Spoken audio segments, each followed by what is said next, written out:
సంవత్సరాలు విడుదల గతించి ఈ రెండవ ఆదివారంలో యేసుక్రీస్తు ప్రభు వారి యొక్క పుట్టుకను గురించి ఒక్కొక్క వారం జనవరి 1 వరకు 31వ తారీఖు వరకు 30వ తారీఖు వరకు 31 నుండి మనం నేరు గురించి మాట్లాడాలి.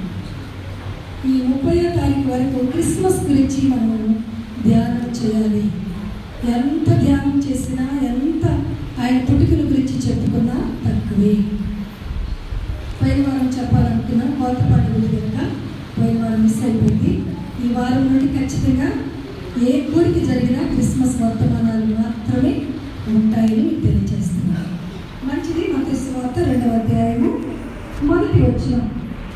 రాజైన హేరోదు దినముల యందు యూదయ దేశపు బెత్లెహేములో యేసు పుట్టిన పిమ్మట రాజైన హేరోదు దినముల యందు రాజైన హేరోదును గురించి ధ్యానం చేద్దాం. ఈ రాజు ఎవరు? హేరోదు అనే రాజు పదవికి అర్హత లేనివాడు.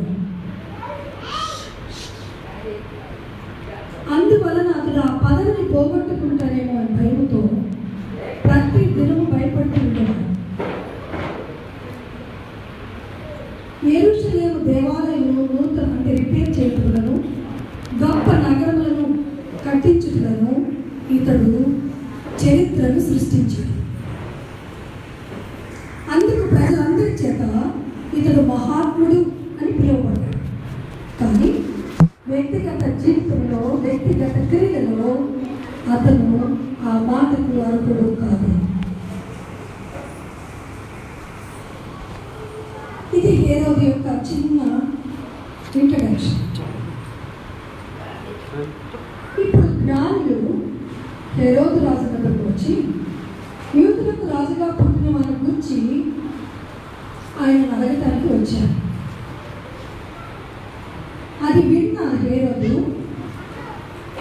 2 సంవత్సరాల లోపు ప్రతి మగబిడ్డను చంపాలని ఆజ్ఞాపించారు. దీనిని బట్టి అతని వ్యక్తిగత లక్షణాలు ఎలా ఉన్నాయో మనం గ్రహించవచ్చు. ఇంకా అతని స్త్రీ లోపల చెప్తే చాలా బయట ఉంది, అదంతా చెప్పాలని నాకు ఇష్టం లేదు. దీన్ని మనం ధ్యానం చేయాలంటే త్వరగా ముందుకు వెళ్ళిపోతున్నాం.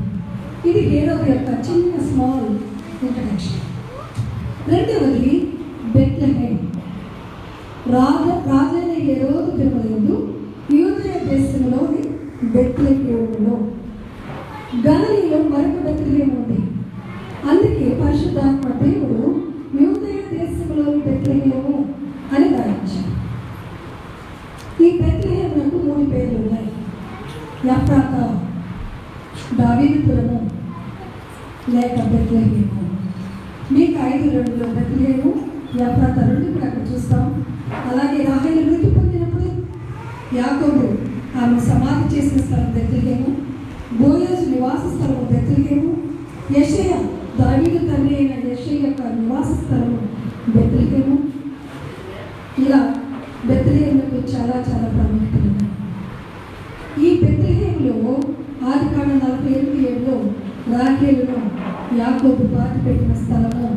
అలాగే 132వ కీర్తన 6వ వచనం చదువుతారైనా. 132వ కీర్తన 6వ వచనం. అది ఎఫ్రాతాలో ఉన్నదని మేము వింటిమి. చూడండి, ఎఫ్రాతా అనగా బెత్లెహేము. మొదట దాని పేరు ఎఫ్రాతా, తర్వాత బెత్లెహేముగా మారింది. దావీదు రాజైన తర్వాత దాన్ని కట్టించాడు. దానికి దావీదుపురం అని కూడా పెట్టబడింది. సరే, దీని గురించి మనం అంత విధంగా అక్కర్లేదు. యెహోషువ గ్రంథం 19:15 వచనంలో ఇస్సాకారు గోత్రీయులకు 13 భూభాగములను పంచి ఇచ్చాడు యెహోషువ. ఆ పంచించిన 13 పట్టణాల్లో బెత్లెహేము ఒక పట్టణం. చాలు, ఈ స్టోరీ ఎంతవరకు మనకు చాలు బెత్లెహేము గురించి. నెక్స్ట్ 3వది తూర్పు దేశపు జ్ఞానులు. మొదట రాజైన హేరోదు. మీరు వాక్యం చాలా జాగ్రత్తగా వింటే క్రిస్మస్ అంటే ఏంటో మీకు తెలిస్తే ఘనముగానే పండుగలు జరుపుకుంటారు. కనుక వాక్యాన్ని జాగ్రత్తగా వినాలి. ప్రతి గోడ యొక్క మీనింగ్ను మనం గ్రహించాలి. అప్పుడే పండుగ కాలం పిల్లల వైపు ఎవరు చూడొద్దు, పిల్లలు డిస్టర్బ్ చేయొద్దు, పిల్లలు తల్లిదండ్రులు డిస్టర్బ్ చేయొద్దు, తల్లులు పిల్లలు డిస్టర్బ్ చేయొద్దు. దేవుడు వాక్యాన్ని జాగ్రత్తగా. మొదటిది హేరోదు రాజు. ఇతను మహాత్ముడని పిలువబడ్డాడు, కానీ అతని వ్యక్తిగత గుణాలకు ఈ మహాత్ముడనే పేరు కాదు, అతడు అర్హుడు కాదు. అసలు రాజుగా ఉండటానికే అర్హుడు కాదు. రాజయ్యాడు, క్రమక్రమంగా ప్రారంభించి చివరికి రాజయ్యాడు. ఆ రాజ్యం ఏడ నా చేతిలో నుంచి పోతుందోనని ప్రతిదినం భయంతో బ్రతుకుతూ వచ్చాడు. రెండవది, అతడు దేవుని మందిరమును, సొలొమోను కట్టించిన మందిరమును తిరిగి కట్టించాడు, రిపేర్ చేయించాడు. ఇంకా కొన్ని గొప్ప పట్టణాలను కట్టించి ఒక సృష్టిని, ఒక చరిత్రను సృష్టించాడు. అందుకు అందరూ కూడా అతని మహాత్ముడని పిలవటం మొదలుపెట్టారు. మందిరములను కట్టించడంలో మహాత్ముడిగా పిలవబడ్డ వ్యక్తిగత జీవితంలో అతను చాలా దుర్మార్గుడిగా, చాలా కఠినుడిగా జీవించాడు. ఇది హేరోదు యొక్క చరిత్ర. రెండవది బెత్లెహేము. మీకు 5:2 మనం చూస్తున్నాం. ఎఫ్రాతా, బెత్లెహేమా, నీవు స్వల్ప గ్రామమైనను నీలో నుండి లోకమును ఏలుబోవాడు వచ్చును. ఎన్నిక లేని గ్రామాన్ని దేవుడు ఎన్నుకున్నాడు. యెరూషలేమునకు 9 మైళ్ళ దూరంలో ఉంది బెత్లెహేము. ప్రపంచంలో సెంటర్ ప్లేస్ యెరూషలేం, సెంటర్ పాయింట్. అందుకే యేసయ్య ఈ లోకానికి రెండోసారి వచ్చి చూస్తున్నప్పుడు ఆ కల్వరి కొండపైన తన కాలును మోపుతాడని రాయబడి ఉంది జకరియా గ్రంథంలో. కనుక సెంటర్, ప్రపంచంలో సెంటర్ పాయింట్ యెరూషలేం. అందుకే సెంటర్ పాయింట్లో యేసయ్య పుట్టాడు. మధ్యస్థంలో యేసయ్య జన్మ జరిగింది. అందుకే ఎవరైనా బెత్లెహేములో ఎందుకు పుట్టాడు అంటే ఈ విషయం చెప్పాలి. మూడవది, తూర్పు దేశపు జ్ఞానులు. వీటి గురించి కొంత చక్కగా ధ్యానం చేద్దాం. వీటిని మాగోయ్ అనే మాటకు మూల భాషలో జ్ఞానులు అనిపించారు. జ్ఞానులను మాగోయిలు అనిపించేవారు. దాని అర్థం ఏంటంటే మూల భాషలో వీరు జ్ఞానులు. ఈ పదం నుండే మాంత్రికులు అనే మాట వచ్చింది. మ్యూజిషియన్ కాదండి, మ్యూజిషియన్ వేరు, మెజిషియన్ వేరు. మ్యూజిషియన్ అంటే వాయిద్యులు వాయించారు, మెజిషియన్ అంటే మాంత్రికులు. ఈ మాంత్రికులు అనే మాట మాగోయ్ అనే దాని నుండి వచ్చింది. హేరోడాటస్ అనే వీరిని మాదీయులను పిలిచేవారు. వీరు మాదీయ దేశంలో ఉన్నారు. ఈ మాదీయ దేశం పర్షియాలో ఒక భాగం. మాగీన్ అనువారు పర్షియా రాజులకు గురువులుగా ఉన్నారు. ఈ జ్ఞానులు పర్షియా రాజులకు గురువులుగా ఉన్నారు. మాదీయులు లేక మాదీయులు అనేవారు. ఈ మాదీయులు సత్ప్రవర్తన కలవారు. జాగ్రత్తగా వినండి. సత్ప్రవర్తన కలవారు, జ్ఞానులు, తత్వజ్ఞానం ఎరిగినవారు, వైద్యం బాగా ఎరిగినవారు, విజ్ఞానమును బాగా తెలిసినవారు. వీటన్నిటిలో ఈ జ్ఞానులు ప్రవీణులు. వీరు అగ్ని, గాలి, నీరు వంటి వాటిని ఆరాధించేవారు. ఈ జ్ఞానులు అగ్నిని, గాలిని, నీరును ఆరాధించే ఎక్కువగా వారు ఆరాధిస్తారు. అగ్నికి ఎక్కువ ప్రాధాన్యత ఇచ్చేవారు. వారి ఇంటి పై భాగంలో ఒక చిన్న గుడిని కట్టి దానిలో దీపమును పెట్టి ఆ అగ్ని ఆరకుండా చూసుకునేవారు. ఆకాశమందు ఒక క్రొత్త నక్షత్రం ఉదయిస్తుందని, దేవుడు ప్రస్తుతం అందున్న ప్రమాణ క్రమములను మార్చి ఒక నూతన కార్యము జరిగిస్తారని వీరి నమ్మకం, వీరి బోధ.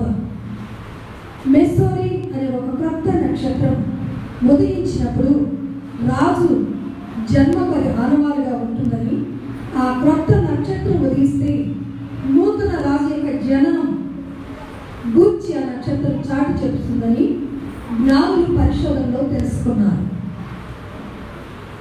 అందుకే ఆకాశంలో నక్షత్రం ఉదయించినప్పుడు ఈ జ్ఞానులు పర్షియా దేశం నుండి యెరూషలేమునకు ఆయనను పూజించడానికి వచ్చారు. జ్ఞానులు వేవేల కిలోమీటర్ల దూరం ప్రయాణం చేసి యూదుల రాజును వెతుకుతూ వచ్చి చూచి సంతోషించి ఆరాధించి కానుకలనిచ్చి ఆయనను ఘనపరిచారు. ఇప్పుడే మనం చదివాం మత్తయి సువార్త 2వ అధ్యాయము 10వ వచనం.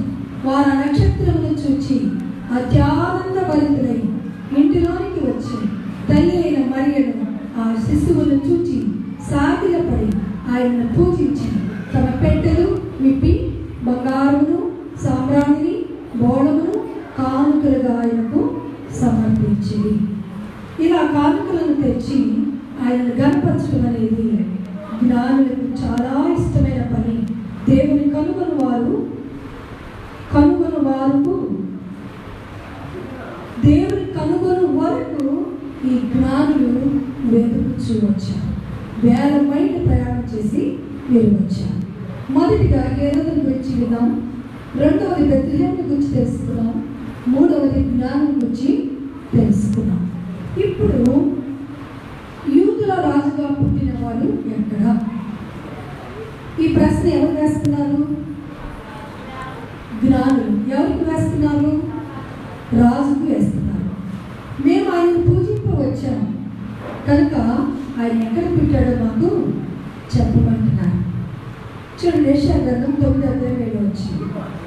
తీసుకున్నారు, ఎవరైనా చదవండి. ఏలయనగా 7వ వచనం, ఇది మొదలుకొని మితి లేకుండా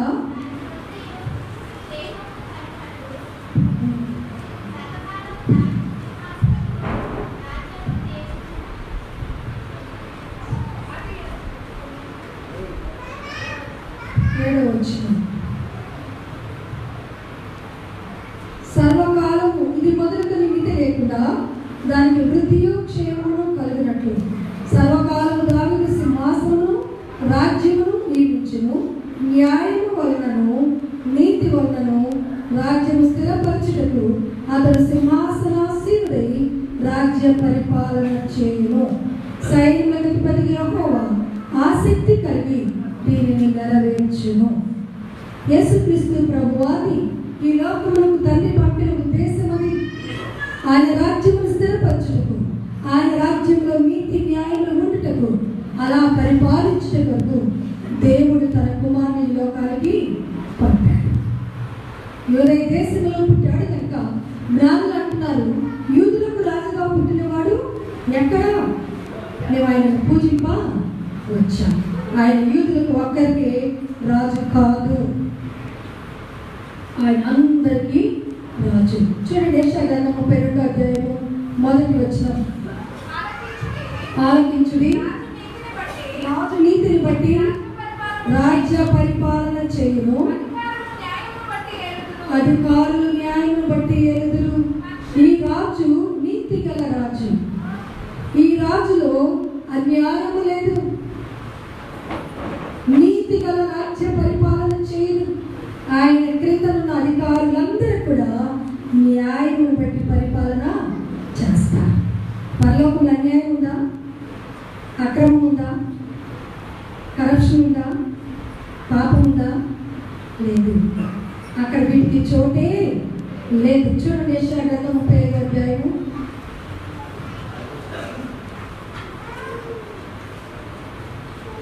10వ వచనం, యెహోవా విమోచించిన వారు పాటలు పాడుచు తిరిగి సియోనుకు వచ్చెదరు. వారి తలల మీద నిత్యానందముండును. వారు ఆనందము సంతోషము గలవారై వచ్చెదరు. 8వ వచనం,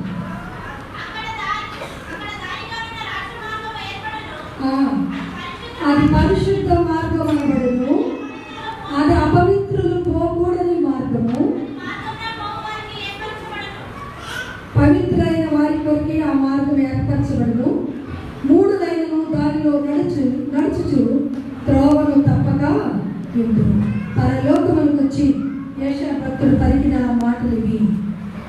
పరిశుద్ధ మార్గం, రాజ మార్గం, దానిలో అపవిత్రులు పోకూడదు, అపవిత్రులకు అక్కడ చోటు లేదు. యెషయా గ్రంథం 42వ అధ్యాయము 10వ వచనాన్ని చూద్దాం. గుమ్మముల ద్వారా రండి, జనములకు త్రోవ సిద్ధపరచుడి, రాజమార్గమును చక్కపరచుడి, రాళ్ళను ఏరి పారవేయండి, జనములు చూచినట్లు ధ్వజమెత్తుడి. రాజమార్గమును చక్కపరచుడి, దాని మధ్యలో ఉన్న రాళ్లను ఏది పారని. అక్రమమునకు పరలోకములో చోటు లేదు. కనుక ఈ రాజు నీతిని న్యాయాన్ని పరిపాలించుటకు స్థాపించుటకు దేవుడు తన కుమారుని లోకానికి పంపాడు. యెషయా గ్రంథం 9:7 మనం చూస్తున్నాం. అలాగే ఇర్మియా గ్రంథము 23:5 చూద్దాం. రాబోవు దినములలో నేను దావీదునకు నీతి చిగురును పుట్టించెదను, అతడు రాజై పరిపాలన చేయును, అతడు వివేకముగా నడుచుకొనుచు కార్యము జరిగించును, భూమి మీద నీతి న్యాయములను జరిగించును. ఎవరైనా దావీదు చిగురు. యేసుక్రీస్తు ప్రభువారు దావీదు వంశంలో నుండి వచ్చారు. యోసేపు మరియలు కూడా దావీదు వంశంలో నుండి చెందినవారు. వారి సంతానముల నుండి యెషయా వంశాన్ని నాశనం చేశారు సిరియా వారు. దేవుడు ఆ మొద్దు నుండి యేసు అనే చిగురును పుట్టించారు. హల్లెలూయా. చదవండి యెషయా గ్రంథం 11:1. అలాగే ఇంకొకరు దానియేలు గ్రంథం 7:14. యెషయా మొద్దు నుండి పుట్టెను, వారి వేరుల నుండి. చూసారా, యెషయా మొద్దు నుండి చిగురు పుట్టెను. దావీదు వంశం నిర్మూలన చేశారు, కానీ దేవుడు మరలా దానిలో నుండి చిగురింపచేశారు. ఆ మొద్దును ఆయన చిగురింపచేశారు. ఎండిపోయిన మన జీవితాలను కూడా ఆయన చిగురింపచేయగల సమర్థుడు. తప్పక ఆయన చిగురింపచేస్తాడు. నీవు ఆయన పైన ఆనుకుంటే, ఆయన నమ్ముకుంటే, ఆయన పైన ఆధారపడితే ఎండిపోయిన నీ జీవితంలో ఆయన చిగురును పుట్టిస్తాడు. దేవునికి స్తోత్రం చెల్లిద్దామా? గట్టిగా చెప్దామా? దయచేసి దయచేసి దయచేసి వాక్యం వైపు మీకు తెలుసుకుంటాడు. నేను ఎంత స్పిరిట్తో చెప్తున్నాను, మీరు అంత చల్లబడి కూర్చున్నాను. నా స్పిరిట్ నువ్వు ఆగిపోతుంది. నాకు మిమ్మల్ని చూస్తాను. రెస్పాండ్ అవ్వండి. మనసు ఇక్కడ పెట్టండి. నేను ఇక్కడ చెప్తున్న బైబిల్ ఎందుకు చూస్తున్నాను? అది అయిపోయింది. ఎప్పుడో చదివేశాను. యెషయా 11:1. ఇప్పుడు ఎదుగుతున్నాను అక్కడ. మన ఇంట్లో పైన బైబిల్ అక్కడే ఉంటాయి. మళ్ళీ ఆదివారమే ఇక్కడికి రాగానే అప్పుడు ఎదుగుతాం. అలా వద్దు. వినండి, వాక్యం వినండి. చదవగలిగిన వారు ధనవంతి చదవండి, మిగతా వారు వాక్యం వినండి. ఇప్పుడు చూడండి, దానియేలు గ్రంథం 7:14.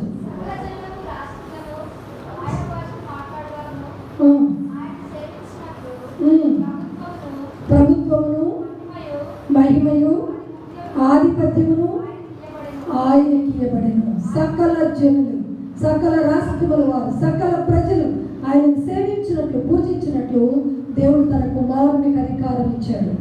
దేవునికి స్తోత్రం. హల్లెలూయా. అందుకే ఫిలిప్పీయులకు రాసిన పత్రిక 2:9-10 మనం చూస్తే, ఈ నామముకు మించిన నామము భూమి అందు కానీ, ఆకాశం అందు కానీ, భూమి క్రింద కానీ ఆయన లేకుండా అన్ని నామముల కంటే ఆయన నామమును హెచ్చించాడు. దేవునికి స్తోత్రం. హల్లెలూయా, హల్లెలూయా. లూకాసు వార్త 1:33.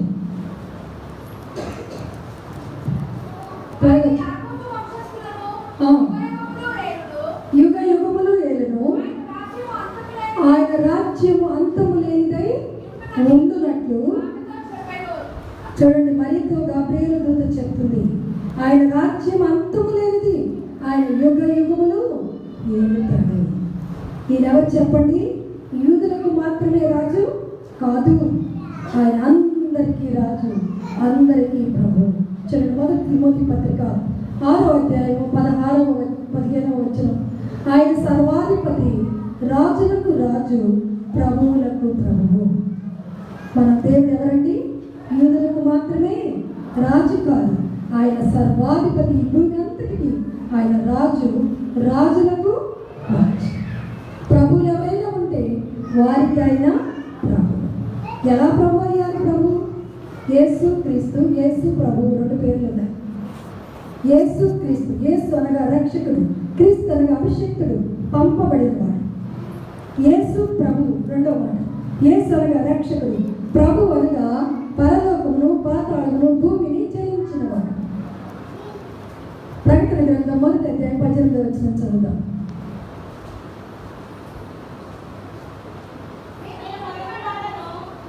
నేను మొదటి వాడను, కడపటి వాడను, జీవించువాడను, మృతుడనైతిని గాని ఇదిగో యుగ యుగములు సజీవుడనై ఉన్నాను. మరణం యొక్కయు పాతాళలోకము యొక్కయు తాళపు చేతులు నా స్వాధీనమందు ఉన్నవి. చూడండి, ఇక్కడ ఏమన్నారైనా, నేను మొదటి వాడను. సామెతల గ్రంథం 8వ అధ్యాయం 22 నుంచి మనం చూస్తే, భూమి మట్టి నేల రవంత పుట్టక మునిపే, సముద్రములు పుట్టక మునిపే, ఆయన భూమిని చేయక మునిపే ప్రధాన శిల్పినై నా తండ్రి యొక్క కూర్చొని ఉన్నాను అని రాయబడింది. అంటే ఆయన మొదటి వాడు. ప్రకటన గ్రంథం ఆఖరి వచనంలో నేను త్వరగా వచ్చుచున్నాను అన్నాడు. ఆయన కడపటి వాడు. మధ్యలో మానవుడిగా వచ్చాడు. 33.5 సంవత్సరాలు జీవించాడు, మరణించాడు.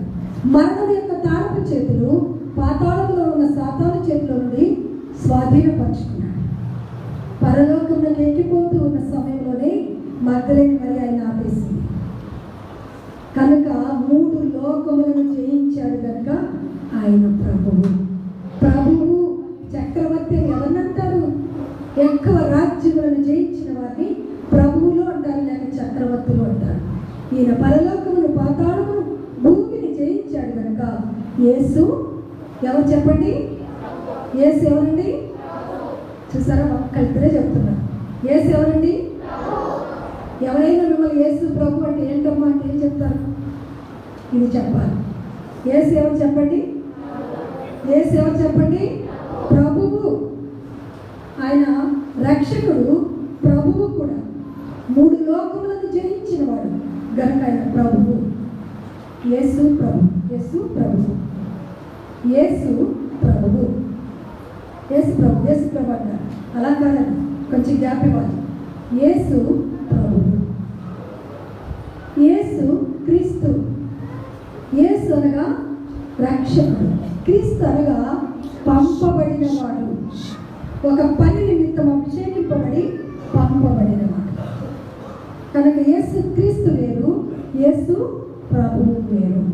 మనకి ఈ ఫస్ట్ ఫండమెంటల్ ప్రిన్సిపల్స్ తెలియకపోతే అసలు దేవుని ఎలా ఆరాధిస్తాం?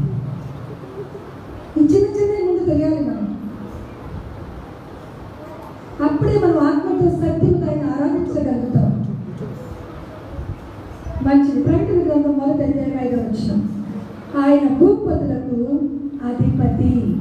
భూపతులు అనగా ఈ భూలోకం ఏల్చిన రాజులు ఎందరూ ఉన్నారో వారందరికీ ఆయన రాజు. హల్లెలూయా, హల్లెలూయా. ఈ విక్టోరియా ఈ ఎలిజబెత్ రాణి 14 దేశాలకు రాణి. ఒక లండన్కి రాణి కాదండి. నేను వెళ్ళిన ఆస్ట్రేలియా కూడా ఆమె రాణి. నేను వాళ్ళు అక్కడ వెళ్ళాక తెలిసింది. దాని ముందు కూడా నాకు తెలుసు, ప్లేస్ చెప్పింది. దాదాపు 14 దేశాలకు ఆమె రాణి. అలా ప్రపంచంలో 280 దేశాలకు పైన ఉన్నాయి. వారందరికీ ప్రభువే రాజు, రాజుల పైన రాజు. దేవునికి స్తోత్రం. ప్రకటన గ్రంథం 17వ అధ్యాయము 14వ వచనంలో ఆయన రాజులకు రాజు, ప్రభువులకు ప్రభువు. ప్రభువులని ఎవరైనా ఈ భూలోకాన్ని ఏలిన అలెగ్జాండర్, దావీదు లాంటి చక్రవర్తులు, వారికి కూడా అయిన ప్రభువు. హల్లెలూయా, హల్లెలూయా. హెబ్రీ 1:8 ఆయన సింహాసనము నిరంతరము నిలుచును. ఆకాశం గతించిపోతుంది, భూమి గతించిపోతుంది, ఈ యొక్క సముద్రాలు, కొండలు, లోకం, మనుషులు అందరు గతించిపోతారు. కానీ ఆయన నామము నిరంతరము నిలిచి ఉంటుంది. హల్లెలూయా. ఆయన నిరంతరం నిలిచి ఉండే దేవుడు. ఆయన సంవత్సరములకు మితి లేదు. ఆయన యుగ యుగములు ఉండే దేవుడు. దేవునికి స్తోత్రం. హల్లెలూయా. 1 తిమోతి 1:17 ఆయన సకల యుగములకు రాజు. ఇప్పుడు వరకు మనం చెప్పుకున్నాం ఈ దేశంలో ఉన్న రాజులకు ఆయన రాజు అని, ఈ దేశంలో ఉన్న ప్రభువులకు ఆయన ప్రభు అని చెప్పుకున్నాం. కానీ తిమోతి భక్తుడు అంటున్నాడు, ఈ యుగములకు ఆయన దేవుడు, రాబో యుగం అంటూ ఉంటే దానికి కూడా ఆయన దేవుడు. అసలు యుగములు ఎన్నున్నాయో ఆ సకల యుగములకు ఆయనే రాజు. హల్లెలూయా! ఎంత గొప్ప దేవుని కలిగి ఉన్నామండి. మనం ఆరాధించే దేవుడు ఆషామాషి దేవుడు కాదండి. ఆయన ఆరాధించడానికి ఆత్మతో, సత్యముతో, పూర్ణ హృదయంతో, పూర్ణాత్మతో, పూర్ణ మనసుతో, పూర్ణ బలముతో రావాలి. నీకున్న వస్త్రాలలో శ్రేష్టమైన ధరించి వచ్చి ఆయనను పూజించాలి. పనికిరాని వారంతా దగ్గరికి పెళ్ళిళ్ళకి పేరంటానికి ఎంత బాగా తయారవుతామో, దేవుడి మందిరానికి ఎక్కడ పాత చీరలను వెతికి మరీ కట్టుకోవచ్చు. మన దేవుడు ఎవరండి? ఎవరైనా సకల యుగములకు ఆయన దేవుడు, రాజులకు రాజు, ప్రభులకు ప్రభు. ఇంత గొప్ప దేవుడు ఆరాధించడానికి వస్తున్న నీవు ఎలా రావాలి? ఎలా రావాలి? సంతోషంతో, ఆనందంతో, ఉల్లాసంతో, ఉజ్జీవముతో, నీకున్న వాటిలో శ్రేష్టమైన కానుకలతో, నీకున్న వాటిలో శ్రేష్టమైన వస్త్రాలను ధరించుకొని ఆ గొప్ప దేవుని ఆరాధన చేయడానికి రావాలి. ఏదో ఆదివారం వచ్చామంటే వెళ్ళామంటే అటెండ్ అవ్వాలి కనుక దేవుడు మనకైనా శిక్ష వేస్తాడేమో, ఆదివారం వెళ్ళకపోతే అని భయంతో రావద్దు. సంతోషంతో, ఆనందంతో ఆ గొప్ప దేవుని ఆరాధన చేయడానికి మనం రావాలి. హల్లెలూయా! హల్లెలూయా! యుగ యుగాలలో జగ జగాలలో దేవుడు దేవుడు యేసే దేవుడు దేవుడు దేవుడు యేసే దేవుడు ఓటి సదామును ఓటి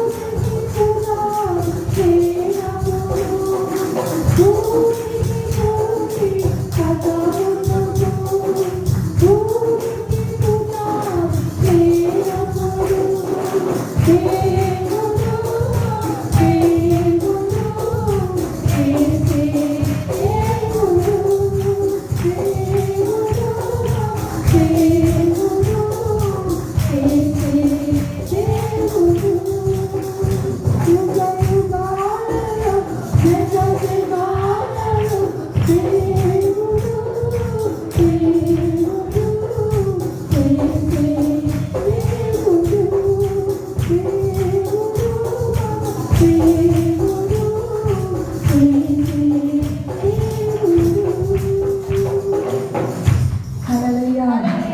ఎవరండి మన ప్రభు?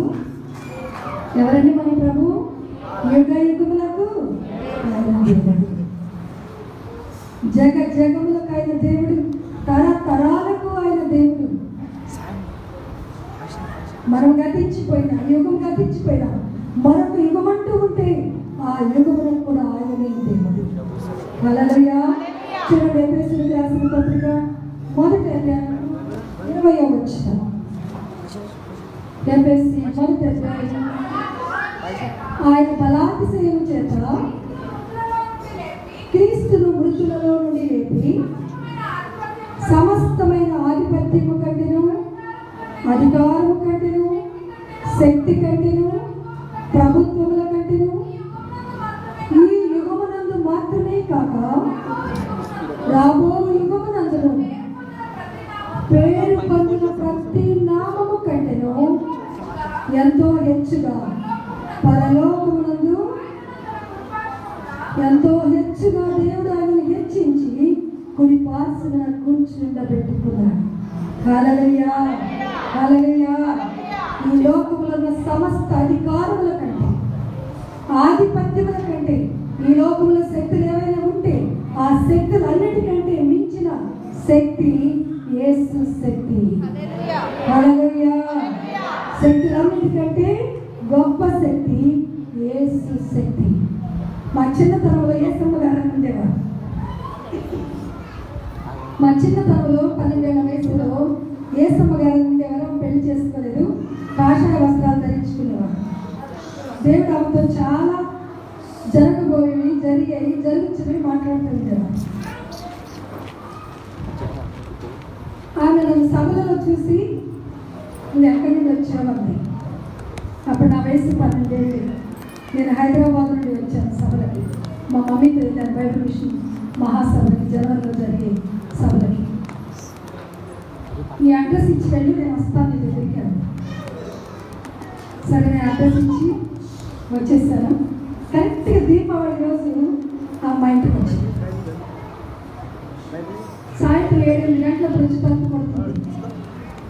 తలుపు తెరిచి చూస్తే కాషాయ వస్త్రాలతో సభలో కలిసిన యేసమ్మ గారు. షాక్ అయిపోయాం. ఎప్పుడో జనవరిలో ఇచ్చాం అడ్రస్, నవంబర్లో వచ్చింది. అది చీకట్లో రాత్రి టైంలో ఆవిడ అంది, నీ జుట్టు ఎప్పుడు వదులుకొని తిరగవద్దు, విరబోసుకొని బయటికి వెళ్ళద్దు, నువ్వు ముసుగేసుకొని వెళ్ళాలి బయటికి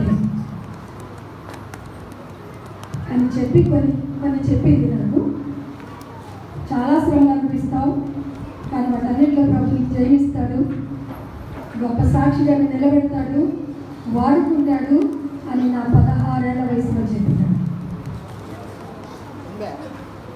నా 12 ఏళ్ల వయసులో పరిశుద్ధాత్మను పొందా. అప్పటి నుండి సభలకు వెళ్తూ ఉండేదని. నా 16 ఏళ్ల వయసులో కలిసింది.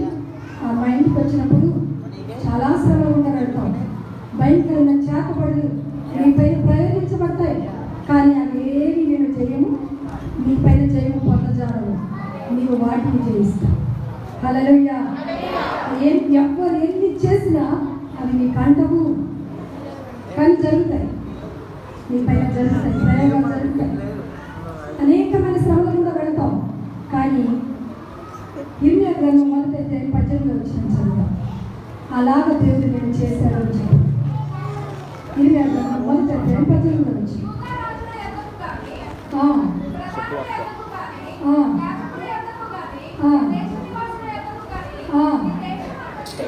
ఈ దేశమంతటిలో నేను ఎక్కడికి నేను పంపిస్తానో, ప్రధానుల దగ్గరికి, గొప్పవారి దగ్గరికి పంపిస్తాను, నువ్వు అక్కడికి వెళ్ళాలి.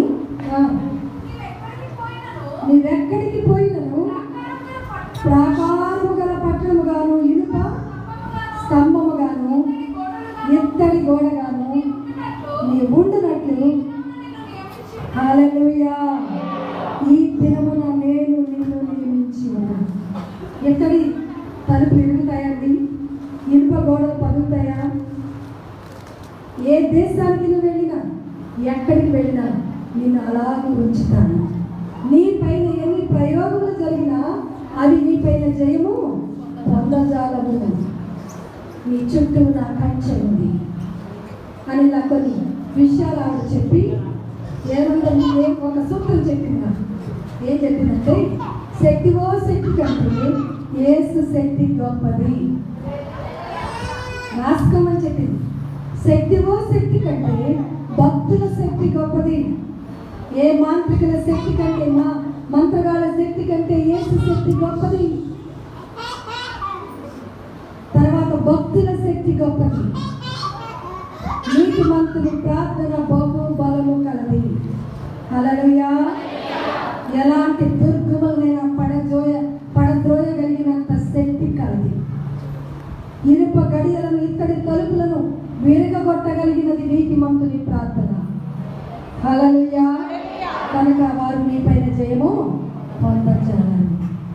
ఎప్పుడు కూడా నీ జుట్టును ఇరబోసి ఉంచద్దు. నువ్వు లాస్ట్ మూడైనా ఇరబోసి అంతే. ఆ దినము నుండి ఈ దినం వరకు నేను ఎందుకు నా గడను మడత పెట్టుకున్నాను అర్థమైందా? ఎందుకు ఇప్పుకోవచ్చు కదా, అలా వదిలేయచ్చుగా అంటారు మా పిల్లలు కూడా. లేదు, ప్రభు నాకేం చెప్పారో అది నా యవ్వన కాలం నుండి నేను చేసుకుంటూ వస్తున్నాను. కనుక నాపై ఎన్నో ప్రయోగాలు ప్రయోగించబడ్డాయి, ఇంకా పడతానే ఉన్నాయి. ఎన్నోసార్లు మరణానికి అప్పగించాలని ప్రయత్నాలు జరుగుతూనే ఉన్నాయి. నా ప్రభు నాకు చూపిస్తూనే ఉన్నాను, కానీ వారు నా పైన జయము పొందజాలరు. హల్లెలూయా. హల్లెలూయా. అది ఇప్పుడు వాగ్దానం కాదండి. నా 16 ఏళ్ల వయసులో ప్రభు నాకు ఇచ్చిన వాగ్దానం. అది నేటి వరకు దేవుడు నన్ను నడిపిస్తూ తీసుకొని వస్తూ ఉన్నారు. దేశాలకు ఆయన నడిపిస్తున్నారు. ఎక్కడికి వెళ్ళినా, ఒంటరిగా వెళ్ళినా, ఫ్లైట్లలో వెళ్ళినా, ఏ ప్రాంతంలోకి వెళ్ళినా యేసయ్య నాతో ఉంది, నన్ను నడిపిస్తా ఉన్నా. హైదరాబాద్లో ఊరి చివరికి ఎంత రక్షణ లేదు, కానీ దేశాలు దాటి వెళ్తున్న నాకు దేవుని కవచం నాతో ఉంది. హల్లెలూయా, హల్లెలూయా. అక్కడ కూడా ప్రయోగాలే. ఎక్కడికి వెళ్ళినా అవి నన్ను తాకజాలం, అవి నన్ను ముంచజాలం. ఎవరు గోతి తవ్వుతారో ఆ గోతిలో వారే పడతారు. చూడండి, కీర్తన గ్రంథం 7:15 వచ్చింది. తాను తవ్విన గోతిలో కానీ పడిపోయాను. మొదటికై కొరకు గొవ్విలు సిలువను తవ్వారు. సిలువను ఇంటిలో పాతి వచ్చి ఇక మొత్తకై బలిపిస్తానని కాలు ఎగరేసుకుంటా, మీసాలు ఎగరేసుకుంటూ వెళ్ళాడు మొత్తకై. హామాను ఏమైంది? మరు క్షణంలోనే అదే సిలువ పైన అతన్ని ఉరి తీశారు. మనం తలిచేది ఒకటి, దేవుడు తలిచేది ఒకటి. మనం తలుచుకున్నట్లుగా జరగవు, దేవుడు తలిచిందే జరుగుతుంది. హల్లెలూయా, హల్లెలూయా. కనుక దేవుని పైన ఆధారపడండి, మనుషులపైన, మాంత్రికులపైన కాదు, దేవుని పైన ఆధారపడండి. దేవుని పాదాలు పట్టుకోండి, ఆయన చెప్పినట్లు చేయండి. ఆయన నిన్ను హెచ్చిస్తాడు, నిన్ను బలపరుస్తాడు, నిన్ను స్థిరపరుస్తాడు, నిన్ను ఒక రాజుగా, రాణిగా నిలబెడతాడు. దావీదును చంపడానికి ఎన్ని ప్రయత్నాలు, దావీదు రాజుగా ఉండకుండా చేయడానికి ఎన్ని ప్రయత్నాలు. చివరికి ఎవరు నశించిపోయారు? చేసిన వారే, చంపాలని చూసిన వారే చనిపోయారు. అదే సింహాసనం పైన దేవుడు దావీదును ఎక్కించాడు. హల్లెలూయా, హల్లెలూయా. కొండలలో, అడవులలో,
ఎవరండినా?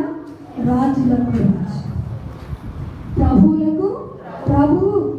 ఈ నామమునకు మించిన నామము పరలోకమందు కానీ, పాతాళమందు కానీ, భూమి మీద కానీ మరొక నామము లేదు. ఎంత గొప్ప దేవుని ఆరాధించడానికి వచ్చాం. మనం ఆషామాషి వారం కాము, మనం బలవంతులం, మనం శక్తివంతులం. మనల్ని ముట్టుకుంటే యేసయ్య కనుగుండును ముట్టుకున్న దానితో సమానం. హల్లెలూయా. కనుక భయపడద్దు. దేని కొరకు నువ్వు భయపడుతున్నావో ఆ భయాన్ని ప్రక్కబెట్టి యేసయ్య పాదాలు పట్టుకో. ఆయన ఏమైనా చేయగలడు. ఆయన సర్వభూమికి అధిపతి, బలాతిశయం గల సంపన్నుడు. ఆయన బలములకు మించిన బలం భూలోకములో మరి పాతాళములో కానీ పరలోకములో మరెవరికి లేదు. అంత గొప్ప బలవంతులైన దేవుని, శక్తివంతులైన దేవుని మన దగ్గర పెట్టుకొని మనం ఎందుకు భయపడుతున్నాం? ఎందుకు భయపడుతున్నామంటే ఆయన చేయవలసినంత ఆరాధన చేయట్లేదు కనుక. ప్రార్థించవలసినంతగా ప్రార్థించట్లేదు కనుక, వాక్యం ధ్యానించవలసినంతగా ధ్యానించట్లేదు కనుక నువ్వు తిరిగి తనతో భయంతో ఉన్నావు. నువ్వు ఆయన కరెక్ట్గా ఆరాధించగలిగి నీ హృదయ యథార్థతతో, భక్తితో, న్యాయంతో, పరిశుద్ధతతో ఉంటే నీవు పరలోకాన్ని క్రిందకు తెచ్చగలవు. హల్లెలూయా, హల్లెలూయా. ఎర్ర సముద్రము పాయలు చేసినట్టే ఆకాశం నుండి ఎలియా ప్రార్థన చేయగా అగ్నిని కురిపించిన దేవుడు, ప్రార్థన చేయగా 3.5 సంవత్సరాల వర్షమును ఆపివేసిన దేవుడు, యెహోషువ ప్రార్థన చేయగా సూర్యుని ఆపివేసిన దేవుడు నీ ప్రార్థనతో కార్యాలు చేయడా తప్పక చేస్తాడు. వారు మనలాంటి మనుషులే, వారికి అయింది మనకెందుకు కాదు. మనము చేయవలసినంత ప్రార్థన చేయటం, హృదయం పరిశుద్ధంగా ఉంచుకోవలసినంతగా ఉంచుకోవటం. అందుకే తిరిగి తనతో, భయంతో, ఆందోళనతో బ్రతుకుతున్నాం. మన దేవుడు బలవంతుడు, ఆశ్చర్యకరుడు, ఆలోచనకర్త, బలవంతుడైన ఆ దేవుడికి మించిన బలము గల దేవుడు భూలోకంలో, పాతాళంలో, పరలోకంలో మరి ఎవరునూ లేరు. ఆయనను సేవిద్దాం. ఈ లోక సంబంధమైన చీకటి శక్తులను బంధిద్దాం. మనపై నిలబడి చేస్తున్న శ్రమలను జయిద్దాం. దేవుడి మాటలు దీవించుగాక. అందరం లేచి నిలబడి ఆరాధన చేసుకుందాం. అందరూ లేచిన త్వరగా లేవాలి. లేచిన వెంటనే లేవాలి. మనం క్రిస్మస్ మాసంలో ఉన్నాం. క్రిస్మస్ పాట పాడుకుంటాం, దేవుని మహిమ పరుద్దాం. శ్రీ యేసుని జన్మించే రేయిలో నాకు 2 చేతులు ఉన్నవారందరూ, స్త్రీలు, పురుషులు, చిన్నలు, పెద్దలు అందరూ కూడా చప్పట్లు కొట్టాలి. ఈ పాట నాకు వచ్చు అన్నవారు స్వరమెత్తి పాడాలి. పాట పాడుచు ఉన్నప్పుడు మీ దృష్టి ఆరాధన వైపునే పడాలి. గొల్లలు, జ్ఞానులు ఆయన పూజించడానికి వచ్చినప్పుడు ఆరాధనతో, ఆత్మతో, శక్తితో వచ్చారు. అలాంటి ఆరాధన మనం చేయాలి. అప్పుడే నీ జీవితంలో దేవుడు గొప్ప కార్యాలు జరిగిస్తాడు. దయచేసి ముందుకు సర్దుకోనండి, ముందుకు సర్దుకోనండి. సెకండ్ లైన్ ముందుకు సర్దుకోనండి. లేట్గా మనం వస్తాం కదా, వెనక వాళ్ళకి మనం టైం ప్రశ్నించుదాం. ముందు వచ్చిన వాళ్ళు ముందే ఉండండి. దేవుడు మీకు ముందు ఉండే ఆధిపత్యించినప్పుడు ఎందుకు వెనక వెళ్తున్నాము? ఇంకా ముందుకు సర్దుకోండి. నాకు చేతులు ఉంది అన్నవారు గట్టిగా చప్పటి కొట్టి పాడుతాను. నా స్వరం ఉంది అన్నవారు నోరెత్తి పాడాలి.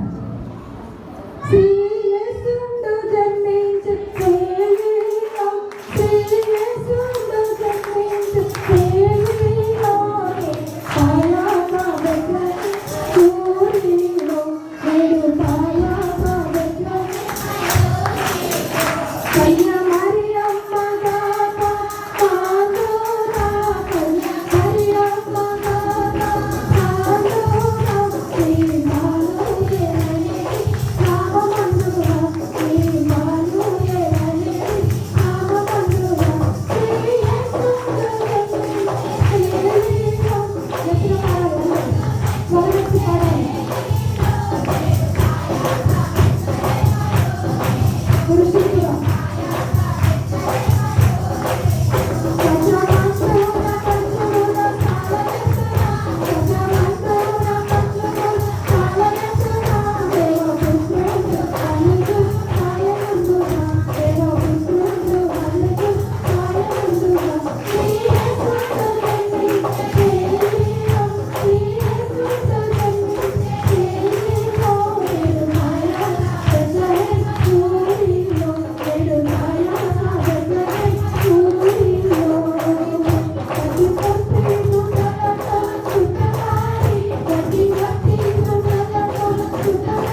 పురుషుల స్వరమే వినబడుతుంది. పరలోకపు సైన్యం చూడేను, పరలోకపు సైన్యం చూడేను, ఇంతవరక్షకునికి ఆడేను, ఇంతవరక్షకునికి ఆడేను.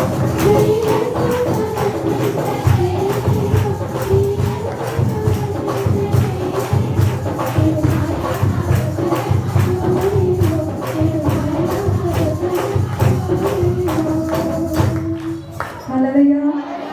మీరందరూ చాలా చెప్పారు. Very good. ఇది ఎప్పటి వరకు ఉంటుంది? ఈ ఒక్క పాట వరకే. ఈ ఆరాధన అంతటి వరకు అదే టెంపో ఉండాలి. క్రిస్మస్ అయ్యే వరకు అదే టెంపో ఉండాలి. హల్లెలూయా. రాజులకు రాజు పుట్టింది. ఇప్పుడు మనం రారాజు గురించి కదా ధ్యానం చేసాం. రాజులకు రాజు పుట్టిన పాట పాడదాం. పాడినట్టు వరకు తెచ్చుకుంటాను. చేతులు అన్నవారు గట్టిగా చెప్పులు కొట్టాలి. ఈ పాట వచ్చన్న వారి స్వరపెట్టి రాజులకు రాజుకు రాజులకు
చూసారా? రెండో పాటకి అయిపోయింది.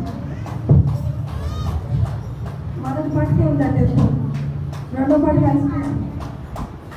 ఆఖరి పాట తూర్పు దిక్కు చిక్కబుద్ధి. ఇప్పుడు మత్తయి సువార్త 2వ అధ్యాయము మనం ధ్యానం చేసాం.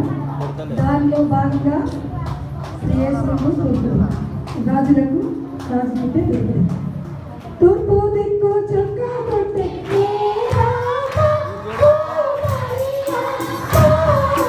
తూర్పు దిక్కు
అలాగే నిలబడిగా మరి కొంచెం ప్రారంభం చేస్తాం.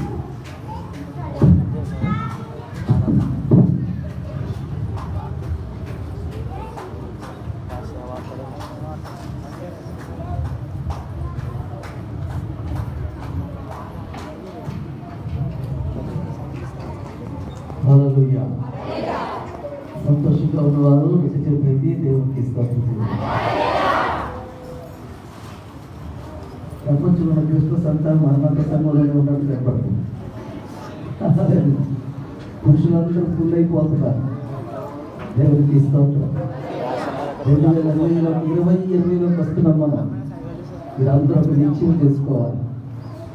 మధ్యలో వెళ్ళిపోయే వాళ్ళందరూ మార్చుకోవాలి. ఆరాధన పూర్తిగా ఉండటానికి ప్రార్థన పూర్తిగా సిద్ధపడాలి. అదొకటి వేదన ఉందా. రెండవది పురుషులందరూ దేవుడి సన్నిధిలో కనపడాలి. 2020 ఆశీర్వాదకరమైన సంవత్సరంగా దేవుడు మార్చును కాక. హల్లెలూయా.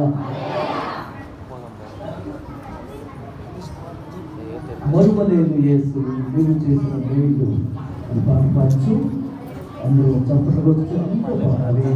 అందరూ దేవుని స్తుతించాలి. దేవుని స్తుతిస్తే సాతాను వెళ్ళిపోతాడు. ఒకవేళ నువ్వు బలహీనతతో వచ్చినట్లయితే ఈరోజు నీ బలహీనతను దేవుడు స్వస్థపరచడానికి సిద్ధంగా ఉన్నా. అందుకే దేవుడు